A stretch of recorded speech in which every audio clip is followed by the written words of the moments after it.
Good afternoon বন্ধুরা, Torsa lifestyle official চ্যানেলে আরেকবার স্বাগত জানাই। এখন বাজে বিকেল 3:30, শীতের বেলা, কড়া রোদ। এই রোদের মাঝখানেই বেরিয়ে পড়েছি আমরা একটি পার্কে। অনেক দিন ধরেই বাচ্চাগুলো বায়না করছিল পার্কে যাবে, তো কোন পার্কে যাব খুঁজে পাচ্ছিলাম না। তাই আমাদেরই বাড়ির পাশে আইআইটিতে একটা পার্ক আছে, লেক পার্ক, সেখানে বাচ্চাগুলোকে নিয়ে গেছিলাম। রায়ের দুই দাদা দিদি সবকে নিয়ে গেছিলাম বিকেলবেলার দিকে। আবার আইটির ভিতরে কী সিস্টেম জানো তো, ওখানে আবার গাড়িতে 4 জনকে ঢুকতে দেয় না। তাই রায়ের দাদা আর রায়ের দিদিকে গেটে দাঁড় করিয়ে দিয়েছিলাম। গেটে দাঁড় করিয়ে আমরা বাচ্চাগুলোকে নিয়ে ভিতরে ঢুকেছি।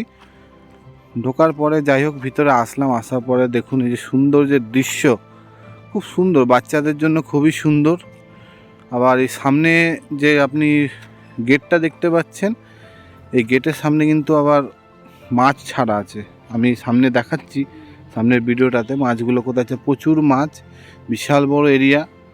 দেখুন রায় কিভাবে তার দাদার কোলে ঘুরে বেড়াচ্ছে।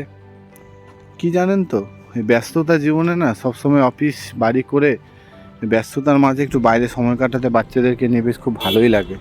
তার মধ্যে শীতের বেলা, ছোট্টবেলা, তাই যেটুকু সময় পেলাম আজকে বাচ্চাদেরকে দিলাম। রাই তো ভিতরে গিয়ে ও খুব ব্যস্ত, এদিক ওদিক দেখছে, চারোদিকে লোক দেখছে, একবার একে ডাকছে একবার ওকে ডাকছে। এপাশে সামনে যে পার্কটা আছে দেখুন, রায়ের দাদা বিট্টু লাস্টে তো ঘুরতে ঘুরতে অবস্থা খারাপ হয়ে গেছে, মাথা ঘুরিয়ে গেছে। রায় তো ওর বয়সে একজনকে পেয়ে গেছে, ওখানে পেয়ে ওর সঙ্গেই খেলছে। তখন আর কাউকে চিনছে না, একা একাই খেলছে। দেখুন ওখানে গিয়ে নতুন বন্ধু জোগাড় করে নিয়েছে। বলটা নেওয়ার পরে বলটা দেবে না, কোনো রকমে দেবে না। সে ভীষণভাবে কান্নাকাটি শুরু করছে, আমি বল দেব না।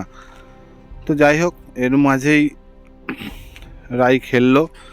খেলার মধ্যে দিয়ে দেখুন সামনে যে পিছনে যে বাচ্চাটাকে দেখতে পাচ্ছেন, সে বাচ্চাটা ওর থেকে বড়। আমি প্রথমে ভেবেছিলাম তো রায়ের বয়সে হয়তো, কিন্তু ওর থেকে বড়। আমি তো প্রথমে বলেছিলাম এটা বনু বলে, কিন্তু ভাই।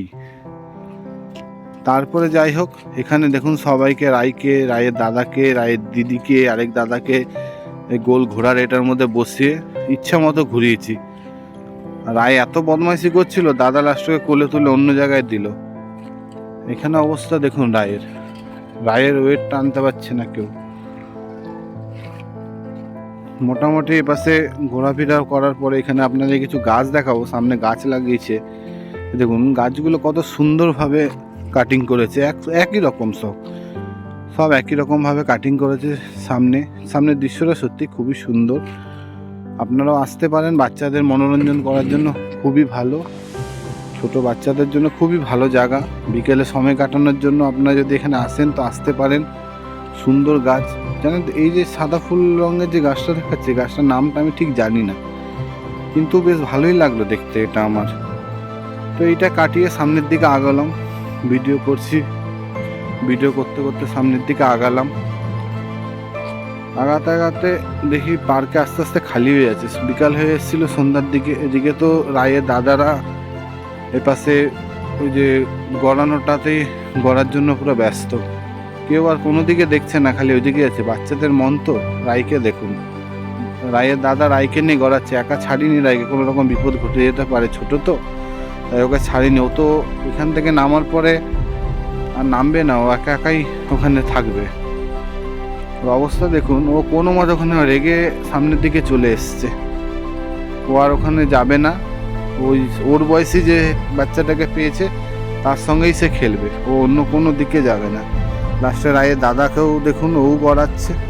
গড়াতে রায় হাঁপিয়ে গেছে। দেখুন হাঁপিয়ে যাওয়ার পর এখানে বসে ওর যে বয়সী আছে ওর দিকে দেখছে। সামনে যে মাছ, এই যে আপনাদেরকে বলেছিলাম সামনে মাছের এখানে আপনারা দেখুন, বিশাল মাছ, বিশাল। এই তেলাপিয়ার বাচ্চা, কাতলা মাছের বাচ্চা, বিশাল বড় বড় মাছ। যেরকম আছে মাছ সেরকম আছে সাপ। আজকের ব্লগ এইটুকুই। আগামী দিন আশা করবো আরও ভালো ব্লগ দেখানোর জন্য। ধন্যবাদ, সবাই ভালো থাকবে।